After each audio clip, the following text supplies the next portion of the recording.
여러분들 성령 충만한 삶 되시기를 주님의 이름으로 축복합니다. 네. 예수님께서 왜 오셨는가? 첫 번째 사명은요, 하나님의 명대로 우리의 죄를 대속하려고 오셨습니다.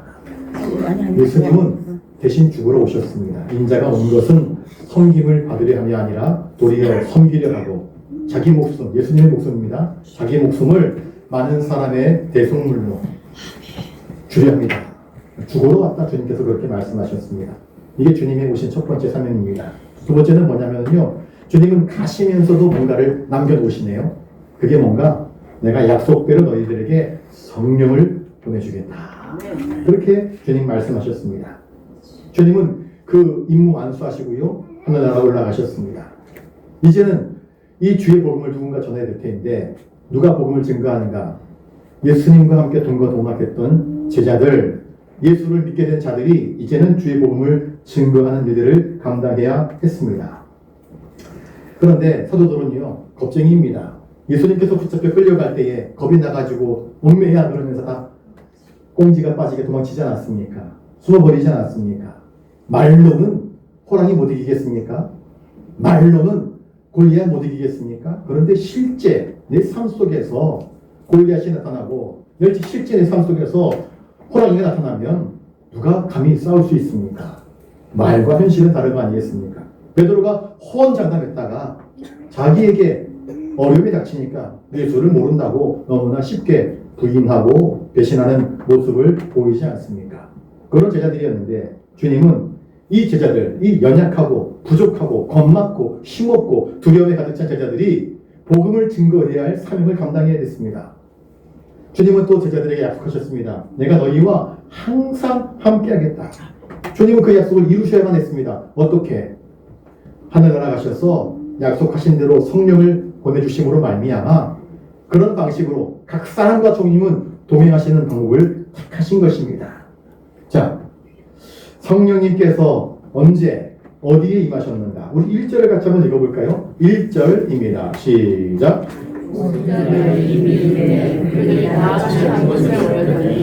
부활하신 예수님은 여러 사람들에게 나타나셨습니다. 약 10차례 이상, 11차례, 학자마다 조금 다른데 많이 나타나셨습니다. 맨 마지막에는요, 500여 명의 제자들에게 한꺼번에 일시에 나타나셨습니다. 그게 고린도전서 15장 6절에 나옵니다. 주님은 제자들에게 나타나셔서 뭘 이야기하셨을까요? 성령 강림에 대해서 강조하셨을 것입니다. 예루살렘 떠나지 말고 기도하고 있어. 내가 약속한 대로 그 성령님을 너에게 보내줄 것이야. 그렇게 약속하셨습니다. 성령이 너에게 임하시면 너희가 권능을 받게 된다. 주님 말씀하지 않았습니까? 500명이 넘는 사람들에게 주님이 나타나셨습니다. 그런데 오늘 마가의 다락방에 몇 명이 남아서 기도하고 있었는가? 약 120명이 함께 모여서 주님 약속을 믿고 성령을 기다리면서 기도하고 있었습니다. 자, 500에서 120 빼면은 몇 명입니까? 380. 380명은 어디로 갔습니까? 어디로가 사라져 버렸습니다. 당시 예수를 잡아 죽일 정도의 흉폭한 시대였습니다. 자기들 마음에 안 맞으면, 자기들 눈에 거슬르면 이것이고 저것이고 진리를 외치는 예수님마저도 이단으로 사이비로 싸잡아서 십자가에 못 박아버린 것이 당시의 시대 상황이었습니다. 제자들 말 한마디 뻥끗 잘못하면은요, 얼마든지 예수님처럼 십자가에 못 박혀 사람들 앞에서 죽임을 당할 수 있었을 것입니다. 그리고 그 사람뿐만이 아니라 그 한 사람 때문에 그의 가문이 완전히 목치를 당하는, 끊겨지는 그런 고난을 당할지도 모릅니다. 그런 흉흉한 시대에 믿음을 지키며 주님의 약속을 기다리면서 함께 모여 기도한다는 것은 보통 용기가 필요한 것이 아니었습니다. 그런데 여러분 기억하십시오. 믿음은요, 눈에 보이는 것이 아닙니다. 여러분, 믿음은 바라는 것들의 실상이라 말하지 않습니까?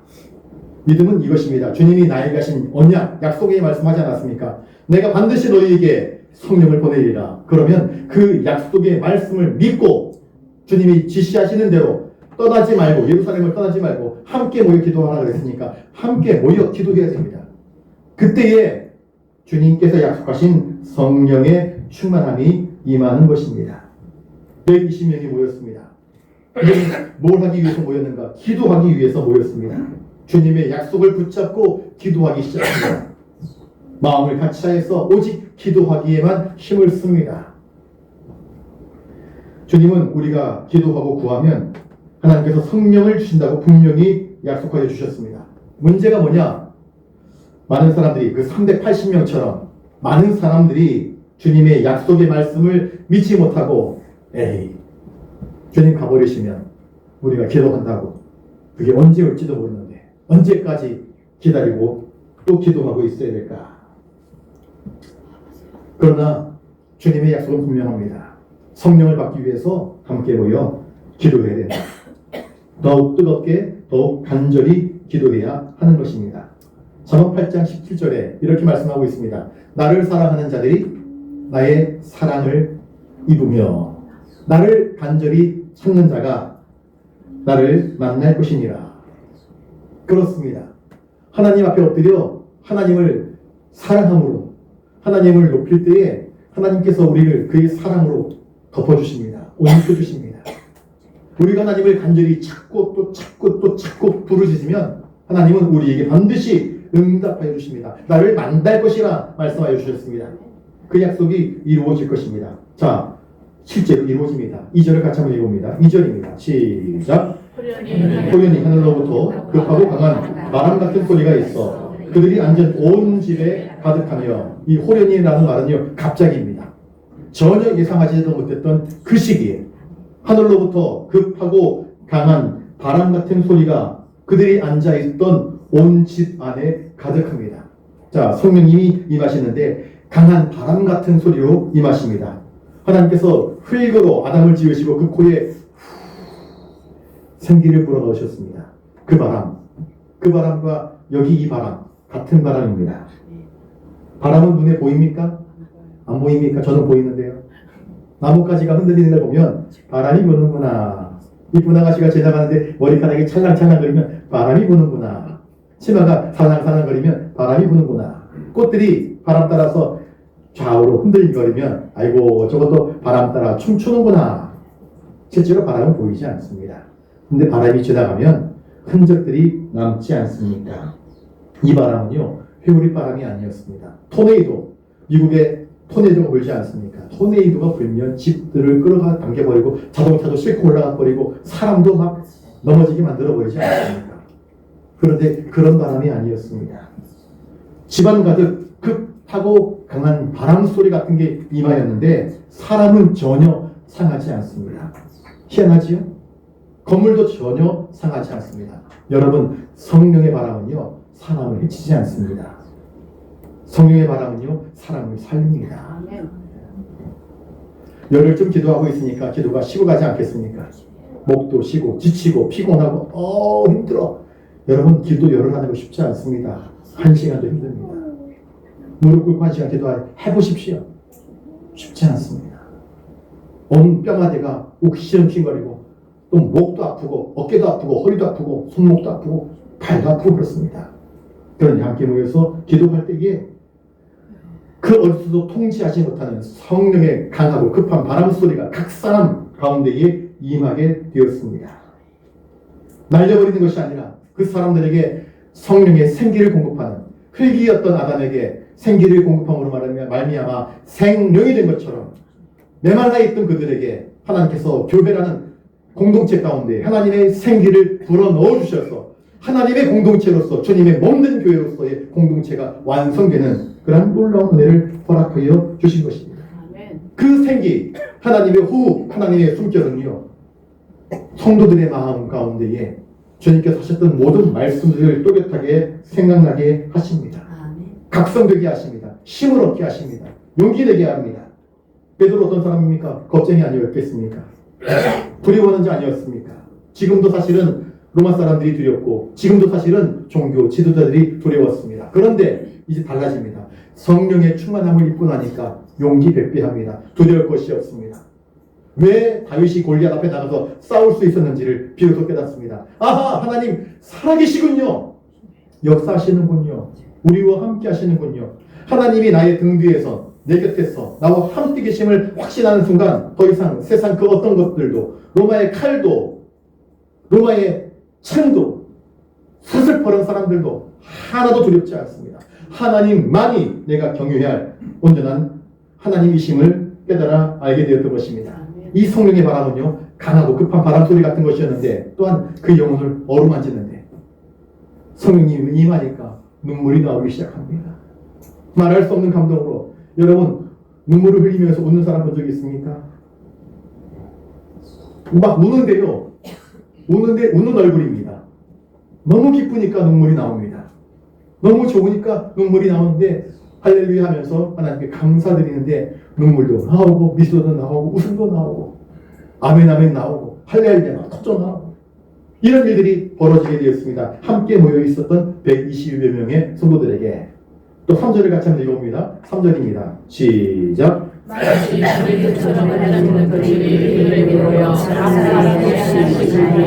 두 번째 성령이 강림의 특징은 뭐냐면 불같은 것이었습니다. 모세는 떨기나무 불꽃 가운데에서 하나님의 음성을 듣습니다.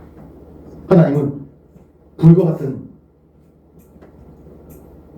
상징성을 갖고 있습니다. 솔로몬이 성전을 짓고 난 이후에 성전 봉헌식을 하였을 때에 하나님의 불이 그 제단 제물 위에 내려옴으로써 하나님의 임재가 이 성전 가운데에 임하였다는 것을 상징적으로 나타내 주셨습니다. 히브리서 12장 29절에 우리 하나님은 소멸하는 불이심이니라 그렇게 말씀하고 있습니다. 각 사람 머리 위에 임한 불은요, 우리 안에 있는 모든 죄성을 다 태워버립니다. 그분은 거룩을 일깨우는 불입니다. 우리를 불살라 죽이기 위한 불이 아니라 우리 안에 거룩함의 불을 붙이러 온 불입니다. 그 불은 누구에게도 상처를 입히지 않았습니다. 그런데 그 불이 나에게 비추어져서 나라는 촛불이 불이 붙어서 이제 어두워진 세상을 밝히는 하나님의 촛대, 하나님의 촛불이 되게 하는 그런 불이었습니다. 여러분, 성령의 불이 여러분들 각각에 임하여서 여러분들의 삶을 통하여서 어두워진 세상을 비치는 그런 아름다운 등불들이 된다고 한다면 그 삶은 참으로 유익하고 거룩하고 아름다운 삶이 아니겠습니까? 주님은 이렇게 말씀하셨습니다. 그가 너희를 모든 진리 가운데로 인도하시리니 요한복음 16장 13절에 그렇게 말씀하셨는데 성령님께서 오셔서 그 어두운 세상 가운데에서 우리가 어떻게 살아가야 할지 진리를 가르쳐 주십니다. 길을 알려주십니다. 좁은 길이 어딘지 우리 모르지 않습니까? 그런데 성령께서 친히 우리의 삶을 조명하여 주셨어. 자, 파란불이야 가. 자, 빨간불이야 가지마. 우리의 인생의 조명등이 되어 주시는 것입니다. 그분은요 또한 사람을 열정으로 타오르게 합니다. 성령님이 임하니까 사도 바울이 그 성령님의 역사심을 좇아서 목숨까지도 아까워하지 않고 하나님을 위하여서 자기의 모든 것들을 내어놓지 않습니까? 성령님의 역사의 특징은요, 사랑으로 불타오르게 합니다. 하나님을 향한 사랑, 예수를 알지 못하는 사람들을 불쌍히 여기는 그 특별한 사랑, 긍휼히 여기는 사랑, 그 열정으로 말미암아 남들이 가지 않는 곳에 가게 하고 남들이 봉사하지 않는 곳에 가서 엎드려 봉사할 수 있는 은혜를 허락해 줍니다. 특별히 그것은요, 자기 희생, 헌신, 자기 십자가를 지는 모습으로 드러납니다. 주님이 걸어가셨던 길이 그 정점이 십자가 아니었겠습니까? 교회를 통해서 하나님은요, 교회여 십자가를 위에만 매달지 말고 교회여 십자가를 지라. 성도여 십자가를 지라. 십자가를 진다는 것은 무엇입니까? 네가 내놓아라. 네가 수고하고 네가 헌신하고 네가 낮아져라 하는 것 아니겠습니까? 성경은 그들에게 또한 말씀을 주셨습니다. 모세가 떨기나무 불꽃 가운데서 들은 것은요, 하나님의 음성이었습니다. 성령은 우리에게 하나님의 메시지를 전달해 주고요, 또한 하나님의 메시지를 나만 듣는 것이 아니라 그 메시지를 세상에 선포하게 하지 않습니까? 자, 그러자 어떤 일이 벌어집니까? 4절 같이 한번 읽습니다. 4절 시작. 그들이 성령을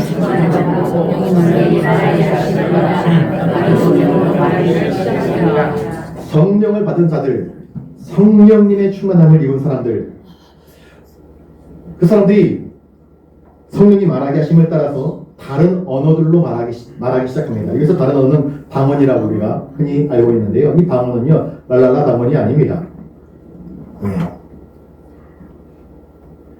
이 방언은 각 나라의 언어입니다.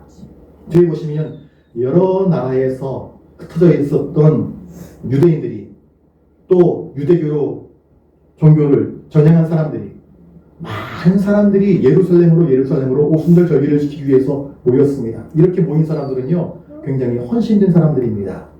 거룩을 사모하는 사람들이고 하나님께 예배드리기를 소원하는 사람들입니다. 그런 사람들이 모여서 이 특별한 사람들 120여 명의 성도들이 하는 말을 듣는데 희한합니다. 나는 아라비아에서 왔는데 나는 아라비아에서 태어나서 먹고 자랐고 우리 아버지가 우리 어머니가 유대인이라서 유대인의 종교를 알고 있지만 내가 아라비아어를 쓰는데 이 사람들이 어떻게 아라비아어를 하지? 이 사람들이 어떻게 한국말 하지? 논포런 선교사들이 왜 한국말 하지? 이해가 안 되는 겁니다.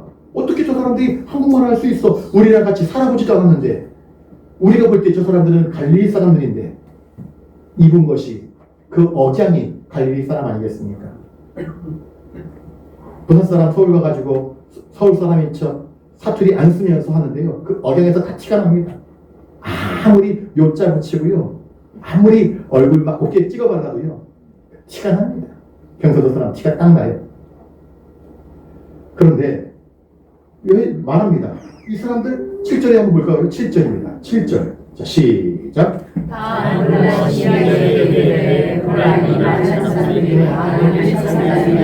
네, 120여 명의 사람들이 모여서 대부분 갈릴리 출신들입니다. 갈릴리 사람 아닙니다. 이 말은 뭐냐면요. 갈릴리 사람들은요. 총구석입니다. 총구석 중에서도 완전 총구석. 서울도요. 강남, 강북이 나뉘어집니다.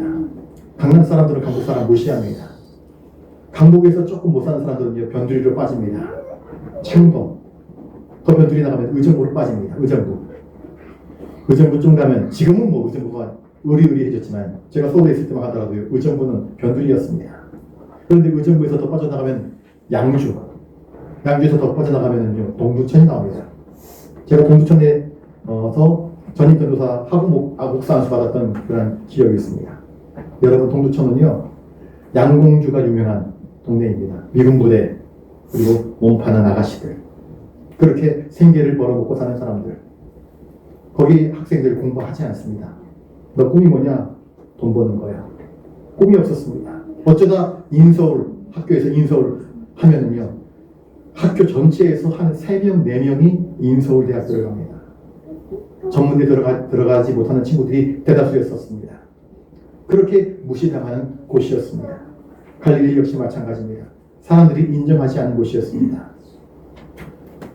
중심 도시에서 벗어난 멀리 떨어져 있는 사람들, 실력 있는 사람들이 아무도 없고 능력 있는 사람들이 아무도 없고 세력 있는 사람들이 아무도 없는 곳. 그런데 그 사람들이 하나님께서 성령을 주심으로 말미암아 그 사람들이 하나님의 메시지를 증거하는데 각 나라의 방언. 이 사람들은 아라비아에 한 번도 오지 못한 사람이고 이 사람들은 리비아에 오지 못한 사람이고 이 사람은 이집트에 오지 못한 사람들인데 어떻게 우리가 아는 언어로 하나님의 복음을 증거하느냐. 놀랄 노자입니다. 사람들이 놀라 자빠집니다. 도대체 있을 수 없는 일이다. 여러분 있을 수 없는 일을 있게 하시는 이가 누구이십니까? 하나님. 그래서 각 나라의 방언으로 마치 자기 언어인 것처럼 예수의 복음을 증거하십니다. 예수가 그리스도이시요 예수가 하나님이 보내신 우리의 유일한 메시아이심을 담대히 선포합니다. 자, 5절을 또 읽어봅니다. 5절입니다. 시작. 그때에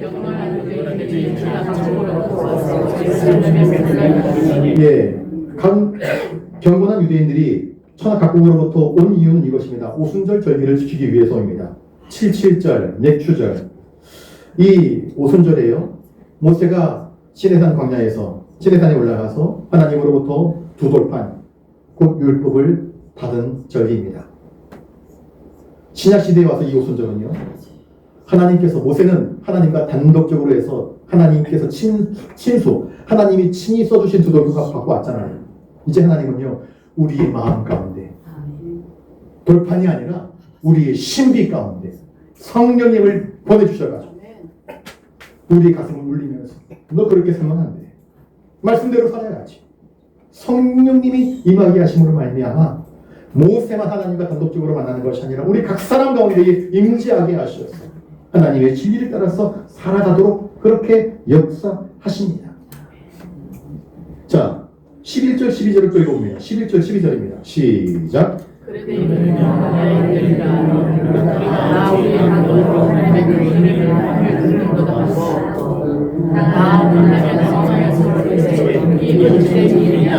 성령의 충만함을 입은 사람 120명이요. 각 나라의 방언.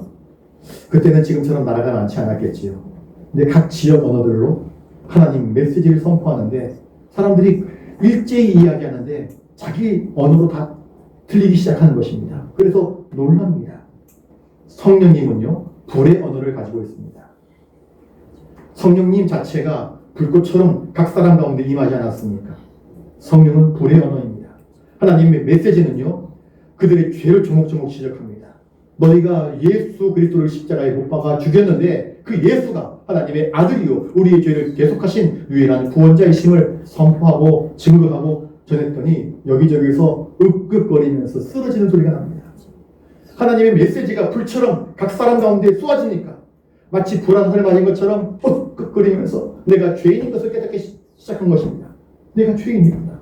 내가 하나님의 아들 예수 그리스도를 십자가에 못 박아 죽게 만든 장본인이구나. 예수를 죽이라 했을 때 수많은 사람들이 동조하지 않았습니까?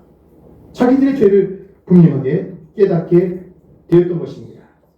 사도행전 2장 11절에 뭐라고 이야기합니까? 우리가 다 우리 언어로 하나님의 큰 일을 말함을 듣는구나. 복음의 메시지를 그들은 생생하게 듣습니다. 여러분, 교회 탄생은요, 성령님이 임재하심으로써 비로소 시작되는 것입니다. 베드로는 예수 그리스도의 구속사를 설명합니다. 다른 거 말하지 않습니다. 예수가 왜 왔는지, 예수가 왜 죽었는지, 예수께서 어떤 일을 하셨는지, 십자가의 의미가 무엇인지, 그 예수가 어떻게 되살아나셨는지, 부활하셨는지, 그 예수께서 어떻게 생천하시는지, 그리고 장차 오실 예수 그리스도가 어떤 일을 하실지 세상에 심판을 하실 것인데 그 전에 우리가 지금이라도 회개하고 돌이켜 예수를 믿게 되면 주님은 우리의 죄를 넉넉히 용서하시는 풍물풍성한 사랑의 하나님이심을 선포하고 또 선포합니다. 그래서 이 백성들이 자신들의 가슴을 붙잡고 엎드려 회개하는 것입니다. 그런데 그렇지 않은 사람들도 있네요. 13절을 읽어봅니다. 13절 시작. 누가 조롱했을까요? 누가 조롱했을까요? 유대인들 중에서 종교 지도자들, 바리새인, 서기관들, 제사장들, 사두개인들. 이들은 방언 모르잖아요. 정통 유대인들이기 때문에 다른 나라에서 다른 나라 언어 배울 시간 없습니다. 이것만 달달달달 외우기 바쁜 사람들입니다. 그러니 갑자기 막 영어로 이야기하고 중국어로 이야기하고 한국말로 막 이야기하고 복음을 증거하는데 이것들 집단 미쳤구만. 속으로 이렇게 생각하는 겁니다.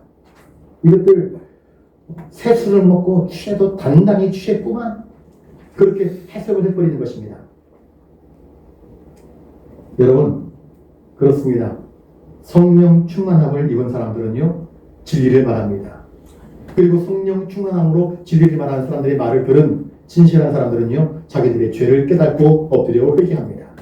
그런데 진리가 선포되어지고 성령의 충만함의 역사가 나타남에도 불구하고 그 말을 무시하고 조롱하는 사람들이 반드시 있습니다. 그 사람들은 어떤 사람들인가? 악에 취한 사람들, 교만한 사람들. 교만한 사람들은요, 하나님 말씀을 우습게 여깁니다. 예수 그리스도께서 직접 말씀하심에도 불구하고 그들은 끄떡도 하지 않고 바로가 그랬던 것처럼 완악하고 패역한 일들을 도모합니다. 성령이 바람과 불로써 가득 채우셔서 말을 하게 하신 결과 그들이 말을 듣고 사도행전 2장 37절 읽어볼까요? 37절입니다. 37절 찾으셨으면 같이 한번 읽어보겠습니다. 시작. 그들이 이 말을 듣고 마음에 찔려 베드로와 다른 사도들에게 물어 이르되 형제들아 우리가 어찌하리까. 말씀이 그들의 영혼을 쥐어짭니다. 어찌해야 할까? 그럼 나는 어찌해야 됩니까? 자기 죄를 깨달으니까 어찌해야 됩니까? 울부짖습니다. 회개하라. 회개하라. 38절 또 읽어봅니다. 38절 시작. 베드로가 이르되 너희가 회개하여 각각 예수 그리스도의 이름으로 세례를 받고 죄 사함을 받아라. 그리하면 성령의 선물을 받으리니 너희가 엎드려 회개하면 주께서 우리의 죄를 용서하실 것이고 너희가 예수 그리스도를 영접하면 주께서 너희들에게도 우리와 똑같은 성령을 부어 주실 것이다 라고 선포합니다. 여러분, 성령은요 사람을 치려고 오는 것이 아닙니다. 성령은요 사람을 살리려고 오시는 것입니다. 예수를 믿을 때, 예수를 영접할 때에 성령께서 오셔서 우리를 거듭나게 하시고 새 사람 되게 하십니다. 그리고 난 이들이 어떻게 합니까? 42절 한번 읽어볼까요? 42절입니다. 시작. 그들이 서로에서 칭찬하면서 서로 교제하고 떡을 떼며 부러지 기도하기를. 예수 충만하고 성령 충만하고 말씀 충만하고 기도 충만했던 일 벌어지는 일들이 뭐냐? 나눔입니다. 나눔. 여러분, 사랑의 나눔이 있는 곳에 하나님께서 계시도다라는 찬양이 있지 않습니까? 여러분, 하나님은 사랑이십니다. 성령 충만하면, 은혜 충만하면은요 내게 있는 거 나눠주는 거 하나도 아깝지 않습니다. 여러분, 내가 사랑하는 여인에게 내 밥 주는 거, 내 도시락 주는 거, 내 반찬 싸주는 거 아깝습니까? 하나도 안 아깝습니다. 사랑하는 자식에게 생선에 몸통 주는 거 아깝습니까? 하나도 안 아깝습니다. 그건 사랑이기 때문에 너무너무 즐겁습니다. 잘 먹는 것만 봐도 그냥 입이 벌어집니다. 안 먹어도 배불러 그럽니다. 그렇습니다. 사랑의 나눔이 펼쳐지기 시작했습니다. 풍성한 베품이었습니다. 풍성한 나눔이었습니다. 44절도 45절 읽어볼까요? 44절 45절입니다. 시작. 있는 사람이 다 함께 있어 모든 물건을 서로 공유하고 또 제사장의 수요를 따라 사람의 필요를 따라 이런 풍성한 나눔이 벌어졌습니다. 자기가 가진 것들을 아낌없이 나누어 주었습니다. 여러분, 은혜 충만한 곳에, 성령 충만한 곳에 사랑의 나눔이 있고요. 그리고 그 기쁨이 잠깐만 반짝반짝거리는 것이 아니라 계속해서 이어집니다.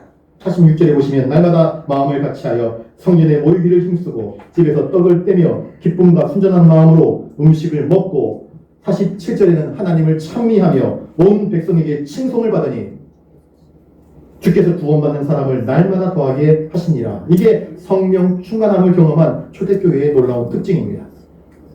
초대교회의 특징은요, 기도하는 교회였습니다. 성령 충만한 교회였고요, 말씀을 전파하는 교회였습니다. 그리고 사랑을 베풀고 형제끼리 서로 나누고 함께 모이기를 힘쓰고 서로 도우며 하나님을 찬미하며 감사하며, 그래서 세상 사람들이 교회를 향하여서 교회에 뭐가 있나 봐, 교회 뭐가 있나 봐, 왜 교회만 갔다 오면 저 사람들이 웃지, 좋아 죽네, 도대체 뭐가 있길래. 그들의 얼굴이 스데반이 그랬던 것처럼 천사의 얼굴 돼가지고 집에 가잖아요. 다시 또 교회 오는 걸 좋아합니다. 나 교회 가야 돼. 그런 모습들을 보여주었습니다. 그랬더니 날마다 모이는 사람의 숫자가 더욱더 많아졌다라고 말하고 있습니다. 여러분, 우리 교회는 성령이 있는 교회일까요? 없는 교회일까요? 있는 교회입니까? 자, 우리 교회는 성령님이 있습니다. 감사한 일이죠. 나에게는 성령님이 있습니까? 내 안에는 성령님이 있습니까? 있는 것 같기도 하고 없는 것 같기도 합니까? 기도하십시오. 기도하십시오. 성경이 약속하고 보증하지 않습니까? 예수님의 약속입니다. 믿고 함께 모여 손잡고 기도해라. 그러면 네가 누구든지 간에 하나님을 믿고 예수 그리스도를 믿고 예수님의 역사심을 믿고 기도하면 내가 너희에게 성령을 부어주리라. 그래서 우리 교회는 성령님이 있는데 나만 성령님이 없어? 그러면요, 하나님 앞에 엎드려 하나님 나에게도 성령을 부어주십시오. 그래서 성령님 없는 교회 되지 않기를 바라고, 성령님 없는 삶 되지 않기를 바라고, 여러분, 성령님이 도우심이 없이는 인생은 아무것도 아닙니다. 아담이 호흡하지 않으면 그거 죽은 거 아닙니까? 아담에게 생기가 없으면 그거 생명이 아니잖아요. 시체잖아요. 교회에 성령이 없으면 그건 죽은 교회입니다. 믿는 자에게 성령이 없으면 그건 죽은 시체입니다. 교회에 시체가 가득하면 그건 무덤이지요. 우리가 카타콤에 있습니까? 아니잖아요. 성령님으로 충만한 성도와 교회가 되실 수 있기를 주님의 이름으로 축복합니다.